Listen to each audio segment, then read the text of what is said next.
आ गए हैं यहाँ पर।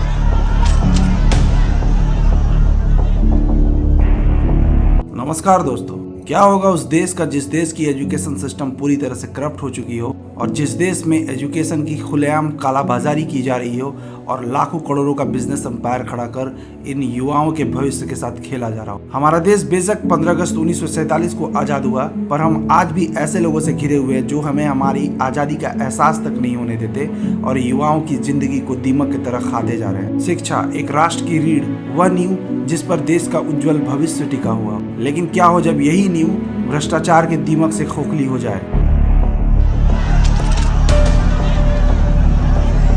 क्या हो जब ज्ञान के मंदिर में ही अनैतिकता का बोलबाला हो जाए? आज हम भारत की ऐसी ही भ्रष्ट शिक्षा प्रणाली की कड़वी सच्चाई को उजागर करेंगे जो लाखों छात्रों के सपने को कुचल रही है और देश के भविष्य को अंधकार में ढकेल रही है। यह सिर्फ एक समस्या नहीं, यह एक महामारी है। भारत की शिक्षा प्रणाली में भ्रष्टाचार के कई चेहरे हैं। यहाँ पे सिर्फ लेन देन ही नहीं चल रहा है, बल्कि शिक्षा को खुलेआम सड़कों पे ओपनली बेचा जाता है। अगर आप भी चाहे तो करोड़ों रुपए खर्च कर इस शिक्षा को अर्जित कर सकते हैं और फर्जी डॉक्टर और फर्जी इंजीनियर बन सकते हैं। जिस देश का एक नेता 9वीं पास हो और जिस देश के एक ऊंचे पद पर बैठे नेता कह रहे हो कि मुझे पढ़ाई लिखाई से कोई मतलब नहीं, मैं आज तक कॉलेज तक नहीं गया। पहली बात तो मैं कोई पढ़ा लिखा व्यक्ति नहीं की और एमए की दोनों डिग्रियां सार्वजनिक करना चाहता हूं। आपको कोई फॉर्मल ट्रेनिंग तो नहीं है ह्यूमन रिसोर्स मैनेजमेंट की? नो, मैंने कॉलेज देखा नहीं है। तो उस देश में क्या ही कह सकते हैं जब खुलेआम सर्टिफिकेट बिक रहा हो मार्केट में। यही तो कहता है ना हमारा एजुकेशन सिस्टम कि एक गरीब छात्र, एक जो स्ट्रगल कर रहा हो पढ़ाई के लिए, जो एक स्ट्रगल कर रहा हो नौकरी के लिए, उसे नौकरी तक नहीं दी जाती और जितने भी लाखों वैकेंसीज निकलती भी हैं हमारे देश में तो उसे कैंसिल कर दिया जाता है। क्या आपको पता है व्यापम घोटाला यह सिर्फ एक उदाहरण। शिक्षा की नियुक्ति में भारी धांधली, जहां योग्य उम्मीदवारों को दरकिनार कर रिश्वत के आधार पर नौकरी दी जाती है और कहते हैं कि हमारा देश महान है। फिर आता है संस्थाओं में रैंकिंग का खेल। एनएससी जैसे संस्थाओं के अधिकारियों को बेहतर रैंकिंग के लिए रिश्वत दी जाती है और कॉलेज और विश्वविद्यालय फर्जी बुनियादी ढांचा और सुविधाएं दिखाकर मान्यता प्राप्त कर लेते हैं, जबकि हकीकत कुछ और होता है।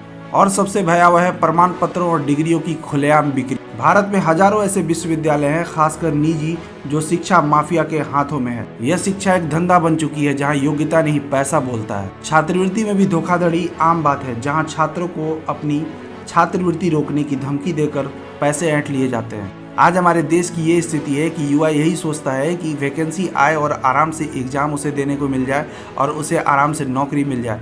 पर इतनी पढ़ाई करने के बाद भी ये खुलेआम सड़कों पे जेई और नीट जैसे एग्जाम के पेपर को लीक कर देते हैं और उसे लाखों करोड़ों रुपए में बेचकर बिजनेस एम्पायर खड़ा किया जाता है। क्या यही है हमारे देश का एजुकेशन सिस्टम? मैं आज 24 लाख स्टूडेंट से बात करना चाहता हूं जिनको नीट पेपर लीक से नुकसान हुआ। सड़क से संसद तक हम आपके साथ खड़े हैं। 24 लाख स्टूडेंट से मैं कहना चाहता हूं आप अकेले नहीं। पिछले 7 साल में 70 बार पेपर लीक हुआ है और 2 करोड़ युवाओं को पेपर लीक से नुकसान। अगर ये हो रहा है तो इसे कौन रोकेगा? हमारे देश की गवर्नमेंट ही रोकेगी ना। अगर प्रोटेस्ट कर रहा है कोई तो क्यों कर रहा है, ये सोचने वाली बात है।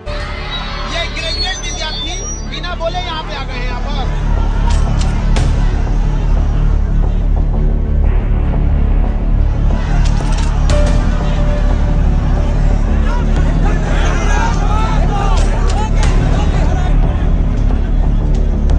क्यों नहीं इसे रोका जा रहा है? इस देश में जितने भी युवा हैं वो सब खतरे में हैं। अगर वो नहीं संभलेंगे, अगर वो नहीं जागेंगे तो ये दीमक की तरह हमें चाट जाएंगे और हमें पता भी नहीं चलेगा।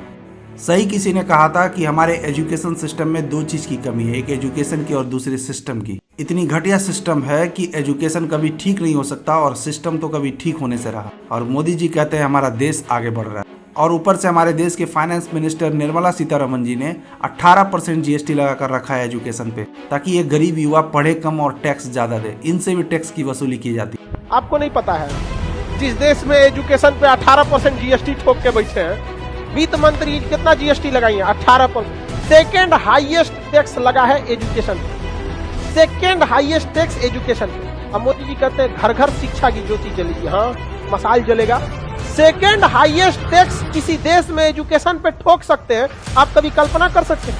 एजुकेशन पे टैक्स ठोकेंगे। इंग्लैंड जैसा अमीर देश एजुकेशन फ्री देता है, जहाँ हार्वर्ड, कैम्ब्रिज ऐसे बड़े बड़े यूनिवर्सिटी है, कैम्ब्रिज है, ऑक्सफोर्ड है, वहां पर एजुकेशन। और हमारे यहाँ मत पूछिए, एक से एक है भैया।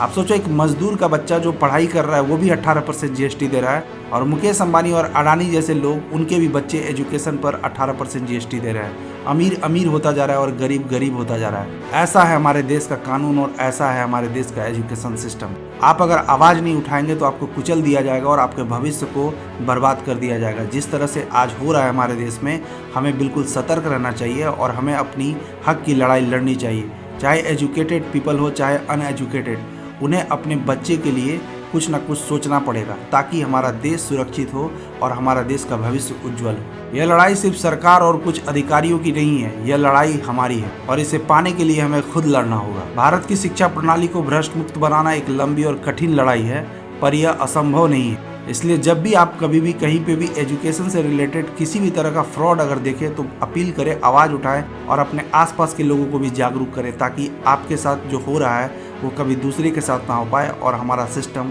बिल्कुल सही हो जाए। आज सोशल मीडिया का ज़माना और एजुकेशन से रिलेटेड किसी भी तरह के करप्शन को देखें, उसे फ़ोन से रिकॉर्ड करें और सोशल मीडिया पे अपलोड करें ताकि इस तरह की शर्मनाक चीज़ें सामने आए और जो ये चीज़ कर रहे हैं उन्हें हमेशा ये डर रहे कि युवा जाग चुका है और हमारा देश बदल चुका है। आपको ये वीडियो पसंद आया तो मेरे चैनल को सब्सक्राइब कर देना और कमेंट में अपना राय दे देना कि आप भी एजुकेशन सिस्टम को सुधारना चाह रहे हो या नहीं। क्या भारत में ऐसा ही होना चाहिए, ये गलत है या सही? कमेंट में अपना राय जरूर शेयर करें। मिलते हैं नेक्स्ट वीडियो में।